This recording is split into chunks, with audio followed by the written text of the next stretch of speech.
5 को बोगी उतरा है, 5 को बोगी उमेदपुर में 151 नंबर पॉइंट। আবার উত্তরবঙ্গে দুর্ঘটনার কবলে মালগাড়ি, 5টি বগি লাইনচ্যুত। ইতিমধ্যে কাঠিহার ডিভিশন থেকে রেলের আধিকারিকরা রওনা দিয়েছেন ঘটনাস্থলে। এদিন সকাল 11:15টার সময় তেল বোঝাই মালগাড়িটি খুড়িয়াল ও কুমেদপুর স্টেশনের মাঝে বেলাইন হয়। গত কয়েকদিনে একাধিকবার দুর্ঘটনা ঘটেছে রেলে। এই নিয়ে 2 মাসে পরপর 5টি দুর্ঘটনা ঘটল। দুর্ঘটনা যেন দস্তুর হয়ে দাঁড়াচ্ছে। আবারও লাইনচ্যুত মালগাড়ি, এবার ঘটনাস্থল মালদহ। শুক্রবার সকালে এই ঘটনাটি ঘটে। তেলবোঝাই মালগাড়িটির 5টি বগি লাইনচ্যুত হয়ে যায় বলে খবর। হরিশ্চন্দ্রপুর 2 নম্বর ব্লকের কুমেদপুরের ঘটনা। এনজিপি থেকে কাটিহার যাওয়ার পথে কুমেদপুরে লাইনচ্যুত হয়ে পড়ে 5টি বগি। খবর ছড়াতেই চাঞ্চল্য ছড়ায় এলাকায়।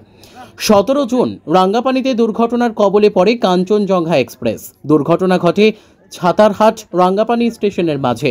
18 জুলাই উত্তরপ্রদেশের গোন্ডায় লাইনচ্যুত হয় ডিব্রুগড় এক্সপ্রেস। 29 জুলাই অল্পের জন্য রক্ষা পায় সম্পর্ক ক্রান্তি এক্সপ্রেস। গত 30 জুলাই হাওড়া সিএসএমটি মেল চক্রধরপুর ডিভিশনে বেলাইন হয়ে যায়। চক্রধরপুর ডিভিশনে বড়াবাম্বু ও রাজখার সাওয়ানের মাঝে এই দুর্ঘটনাটি ঘটে। এবার বেলাইন হলো আরও একটি মালগাড়ি। Bureau report, news today India.